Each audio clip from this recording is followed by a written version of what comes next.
undang-undangnya jelas, yang namanya laut nggak boleh disertifikat. Laut itu adalah common property yang tidak bisa dimiliki oleh pribadi, tapi itu adalah milik semua orang.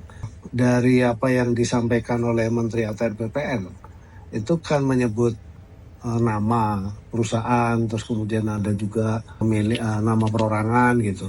Ya, kita tentu selidiki juga. Tapi yang pasti saya tahu bahwa itu untuk kepentingan reklamasi adalah ketika Menteri ATR BPN menyampaikan ada diterbitkan sertifikat di dalam air.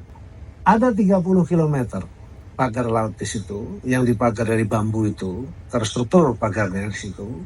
Lalu kemudian di sekitar situ itu ada HGB, ya, hak guna bangunan atau sertifikat lah apapun namanya, yang ada di dalam laut yang terendam dengan air itu. Saya kaget karena tidak boleh ada sertifikat di dalam laut, itu nggak bisa gitu, undang-undangnya kan begitu mengatakan.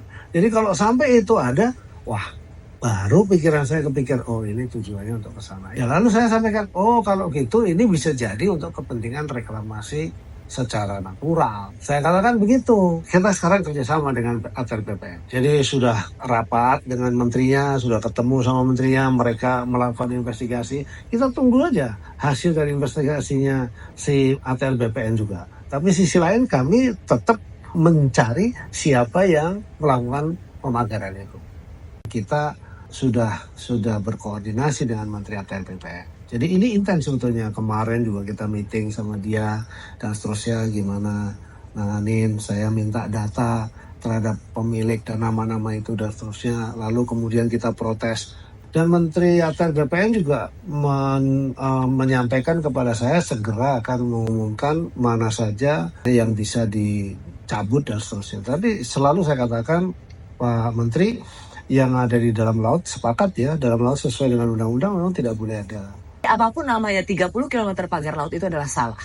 Salah, itu salah. Kita pasti panggil, karena kita tahu dua perusahaan itu juga dari Pak Menteri ATR. Apakah dua perusahaan itu juga yang memasang pagar itu? Ini konteksnya jangan di ini ya, karena kalau ruang kami hanya di bangunan di laut itu. Jadi artinya kalau kita didorong ke tempat yang lain pasti salah itu.